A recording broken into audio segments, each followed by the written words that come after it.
Hi there, Alan here. As part of my ENG 851 Engineering Research Methods thesis topic, I've taken improved methods for accurate measurement of fuel levels in the automotive industry. And the research mainly consists of improving accuracy from in the conventional fuel gauge system and the need for such a topic. As the advancement in technology, there is a demand for an accurate and a reliable system. And right now, this paper mainly focuses on incorporating many advantages, many inventions into the conventional system by replacing mechanical system with electronic or electrical systems. So the conventional fuel gauge system right now consists of the float-based system consists of two units. One is the sensing unit and then the indicator unit. The sensing unit is mainly a float-based resistive level sensor, and the indication unit is mainly a bimetallic strip with a damping system that moves over the meter on the instrument cluster of the vehicle. The instrument cluster is your gauge on the vehicle right now. Okay, the sensing unit right now is a float-based system as explained earlier. It has a float that moves in the with respect to the liquid level or the fuel level in the fuel tank, and this moves as this moves up and down. It in turn moves a resistive arm or a potentiometric arm on a resistive meter, which in turn changes the current that flows towards the sensing unit. And as the current increases and decreases, the bimetallic strip in the indicator unit bends to and fro, which in turn changes the gauge level on the fuel meter. Main limitations of the conventional fuel gauge system right now is mainly the accuracy. There are two main considerations when it comes to accuracy.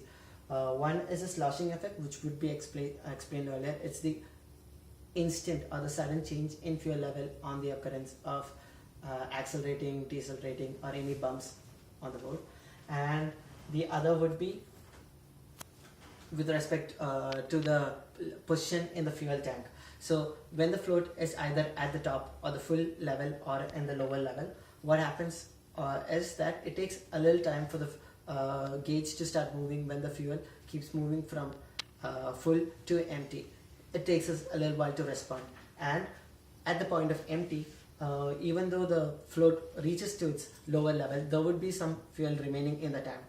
And right now, and also not to forget, the mechanical systems, the reliability does degrade with respect to the aging in the system.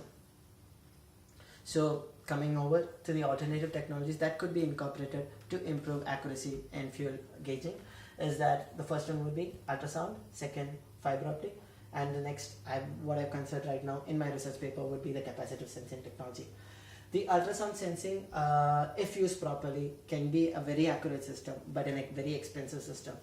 And also, right now, it can be used for liquid level gauging, but not very much in the fuel level gauging, as it's a mobile tank and not a stationary one. And the output is very much dependent on the acoustics of the tank, so which in turn doesn't make it suitable for a mobile system. Right now we have how the ultrasound works is that it's got a sensor on top mounted on top of the tank, and it works on the principle of time of flight. So a signal pulse is sent from the sensor, which is reflected on the fuel level in the tank, and it's received. So the time taken for this signal pulse to travel towards and backwards towards the sensor is measured, and this would be converted in turn as the liquid level in the tank.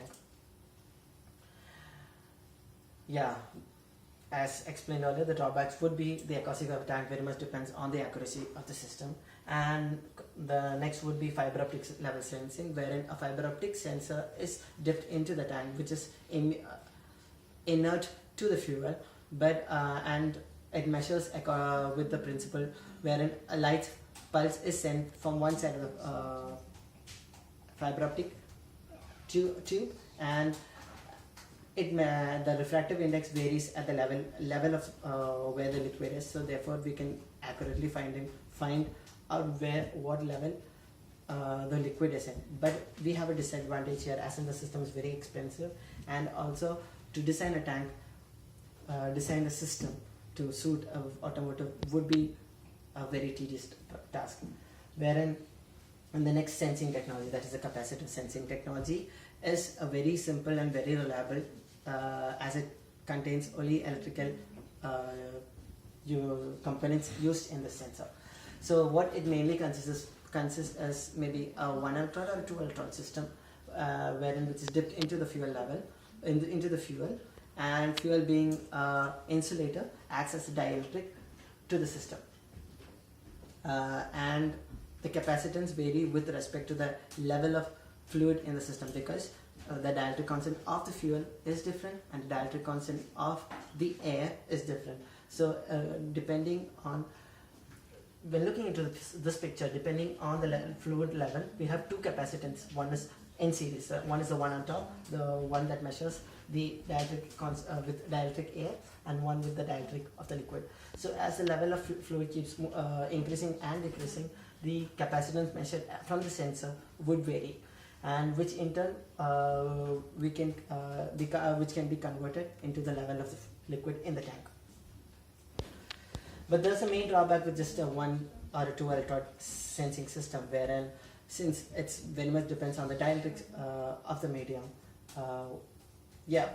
What if the fuel is a volatile fluid, which in turn vaporizes as it heats up. Say it's put the vehicle is put in a sun on a sunny day, and that in turn would change the dielectric constant of the air in the tank. And suppose what if there are impurities in this liquid, which would in turn change the dielectric constant of the liquid as well. So we have a level sensor, like explained earlier. We have two more capacitive sensors. One is the reference sensor dipped at the bottom of the tank, and an air sensor at the top of the tank. Therefore, we can measure the dielectric constant of the air and the dielectric constant of the fluid. Therefore, which in turn can be converted as to correct for an accurate measurement of the liquid level right now. And the sloshing effect, as explained earlier, the sudden change in fuel levels at the time of acceleration, deceleration, or when incurring a turn or say up hump, we wouldn't want such a sudden change on a gauge right now. So this is realized in a mechanical system by a damper, but right now in an electrical system we can realize the same thing with a cheap amplifier with a higher slew rate, where a high slew rate is a change in output with respect to the change in input. So the input can change at whatever speed it wants. So the level can change however fast it wants, but the output will change only slowly. So that's what it means by incorporating a high slew rate amplifier.